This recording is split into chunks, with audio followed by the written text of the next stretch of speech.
Assalamualaikum warahmatullahi wabarakatuh. Satu kisah yang akan gue ceritakan tentang pengalaman mistis yang dialami oleh tetangga gue. Tapi sekarang beliau dan keluarganya sudah pindah, tidak lagi menjadi tetangga gue. Kita sebut saja nama beliau itu Mang Udin. Beliau itu mempunyai hobi memancing, entah itu memancing di sungai, memancing di laut, ataupun di kolam-kolam. Dan seringnya beliau memancing di kolam ya, tempat pemancingan itu. Ketika itu beliau bercerita saat pengalamannya di malam hari memancing ikan bersama teman-temannya.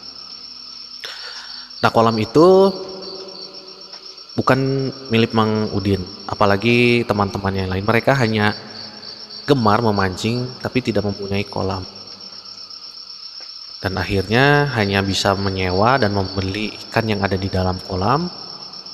Lalu mereka melakukan hobinya sampai dengan lupa waktu gitu. Biasanya gitu kan teman-teman, kalau memancing itu kan, apalagi melakukan hobi, kita selalu lupa gitu dengan waktu. Ya mudah-mudahan ada teman-teman yang di sini, bolehlah kita melakukan hobi tapi jangan sampai lupa dengan waktu. Kembali ke cerita. Katanya mereka mengalami hal yang mistis di kolam itu, dan Mang Udin cerita kepada gua. Saat itu Mamang dan teman-temannya tengah asik memancing, kata beliau. Nah, di saat memancing itu tidak ada satupun dari mereka yang strike mendapatkan ikan. Kail pancing mereka seperti sepi. Dan gua pun menjawab, mungkin karena malam hari, Mang. Tapi beliau menjawab, justru kalau malam hari itu ikan merasa lapar ataupun iseng. Jadi kalau hidung penciuman mereka mencium makanan, apalagi dengan umpan yang ditambahi esen ya, aroma penguat rasa itu, mereka akan agresif. Tidak malam, tidak siang. Tapi ikan-ikan itu akan lebih agresif lagi kalau malam hari. Enaknya kalau ada ikan yang nokturnal di malam itu, kita pasti akan panen. Ya mungkin nokturnal seperti ikan lele atau ikan apa ya teman-teman, mungkin kalian ada yang tahu. Ikan jenis predator lah biasanya. Kita akan melakukan pokoknya kita akan merasa puas kalau malam hari itu memancing di malam hari itu. Nah, di tengah kegiatan memancing, mereka yang ada di lokasi tiba-tiba mencium bau wangi dicampur bau amis, dan bau amisnya itu bau amis darah, teman-teman. Nah, di Mang Udin ini, karena pengalamannya beliau, sudah bisa menebak apa yang akan muncul di antara mereka. Dan di sebagian besar mereka yang ada di sana pun tahu bahwa wangi dan dicampur bau amis itu pasti akan ada satu sosok yang muncul. Ke orang yang nyalinya sedikit, mereka akan mendekati teman-temannya yang lain. Hanya Mang Udin yang tidak beranjak dari tempatnya. Benar saja tiba-tiba di atas pohon yang tepat berada di samping kolam ikan, ada satu sosok yang duduk dengan kaki menjuntai Dan kalian tentu bisa menebak sosok apa ini. Ya tentunya sosok kuntilanak kan. Pakaiannya yang panjang menjuntai, serta rambutnya pun yang panjang menjuntai itu, tengah duduk dan sedikit mengikik tertawa. Ada di antara mereka 2-3 orang tanpa memperdulikan joran pancingnya, mereka lari terbirit-birit. Nah, sebagian besar masih tetap di sana. Mungkin ada yang gengsi dan mungkin juga ada yang memang benar-benar berani. Nah, salah satunya adalah Mang Udin ini. Beliau tidak beranjak dari tempatnya, hanya sedikit menengok ke atas, kemudian sedikit tersenyum kecil. Beliau tetap tidak terganggu dengan acara memancingnya itu. Nah, ada satu rahasia, entah ini fakta atau mitos, kalau ada makhluk seperti kuntilanak ini ketika kita memancing, katanya ya, gue gak pernah mengalami. Kalian jangan menanyakan ataupun memberikan komentar, itu masih katanya, karena ini gue dengar sendiri dari yang bersangkutan. Kalau kita memancing di malam hari, ada sosok kuntilanak di antara kita, justru ikan-ikan itu akan agresif memakan umpan-umpan kita, meskipun kail kita tidak ada umpannya teman-teman. Mungkin mereka juga mencium bau amis yang disebabkan oleh sosok kuntilanak ini. Dan benar saja, mereka yang di sana bersorak-sorak kegirangan karena umpan-umpan mereka terus-terusan disambut oleh ikan yang ada di kolam.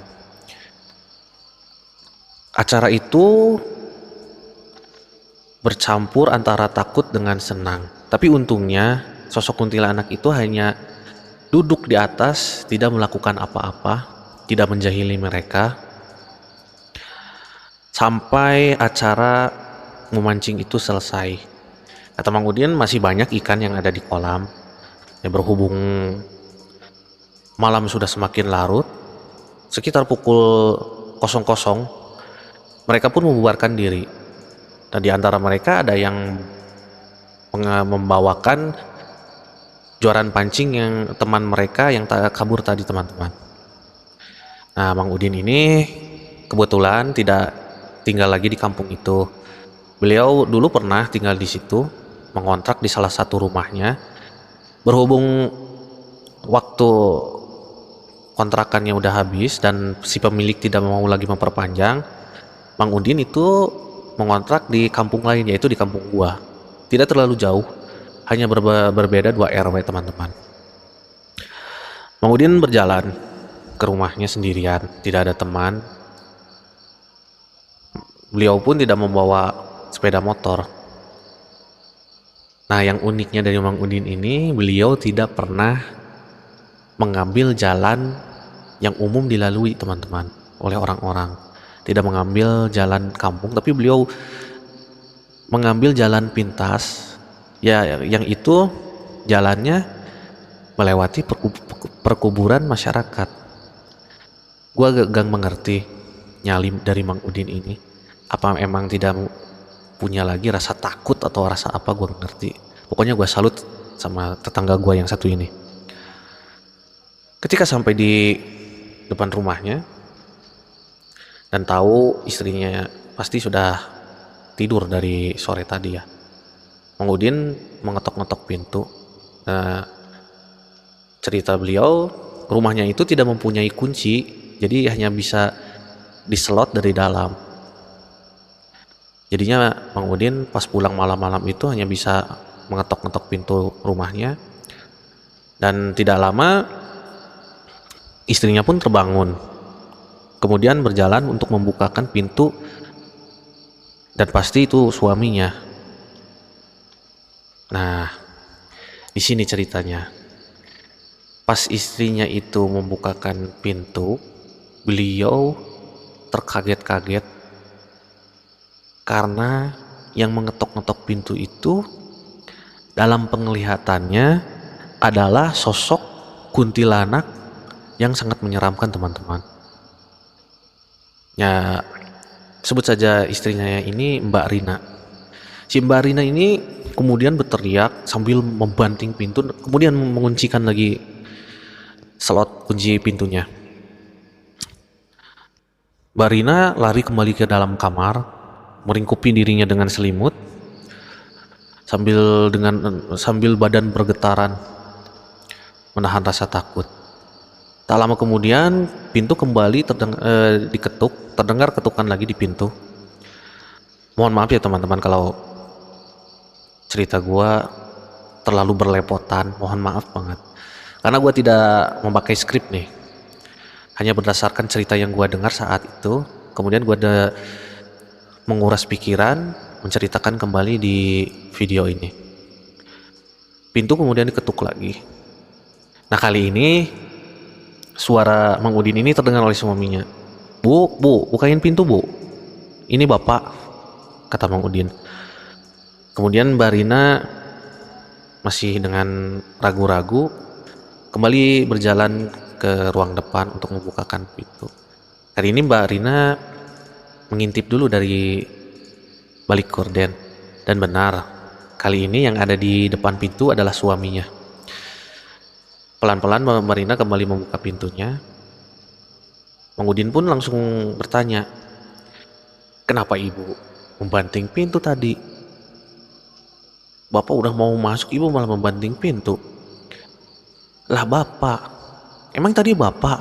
Ya emang Bapak, dari tadi juga Bapak, Bu, kata Mang Udin.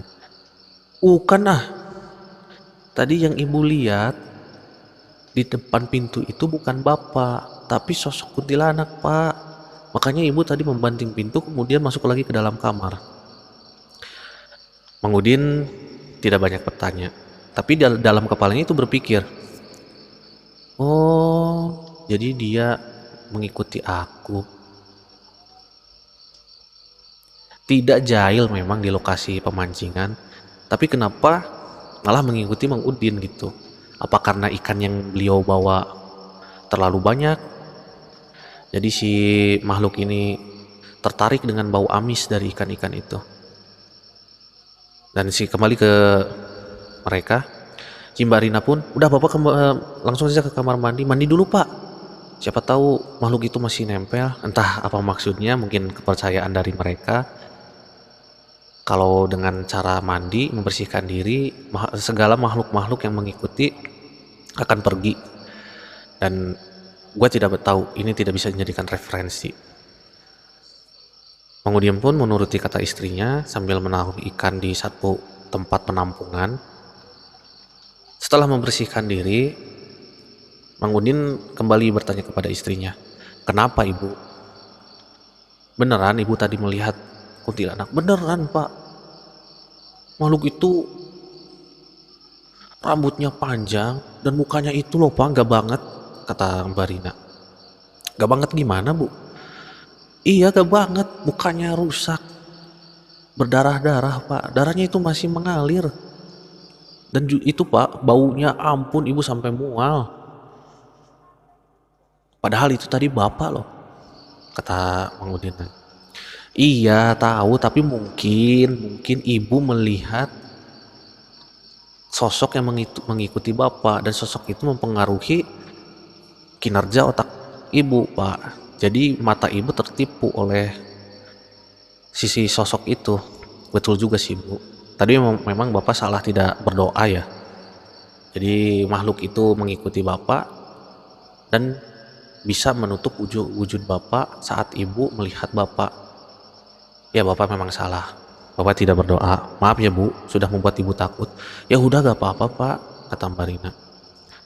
Lain kali kalau Bapak pulang, ya minimal berdoalah Pak. Jadi si makhluk itu tidak mengikuti Bapak. Coba kalau anak-anaknya bukakan pintu Pak, mereka bakalan ketakutan luar biasa melihat sosok yang menyeramkan itu. Ya Bu, Bapak minta maaf. Lain kali Bapak tidak akan begitu. Dan memang bukan sekali itu saja Mang Udin mendapatkan pengalaman diganggu. Bukan diganggu sih, ya ditemani, seperti ditemani oleh sosok-sosok kuntilanak. Belum lagi makhluk-makhluk yang lain seperti pocong atau gundurwo dan makhluk yang tidak bernama, yang tidak kita kenal sosoknya selama ini. Masih banyak pengalaman-pengalaman dari Mang Udin ini. Tapi hanya satu yang akan gue ceritakan. Dan mudah-mudahan ini menjadi hiburan bagi kalian. Mohon maaf sekali lagi kalau gue selama bercerita itu terlalu belepotan, terlalu mengulang-ulang satu kosakata. Mohon maaf, gue tidak memakai skrip, hanya menceritakan langsung dari yang diceritakan kepada gue. Mohon dukungannya, share, like, and subscribe-nya. Mudah-mudahan ke depan gue makin baik lagi dalam bercerita dan dapat menghibur teman-teman pendengar semuanya.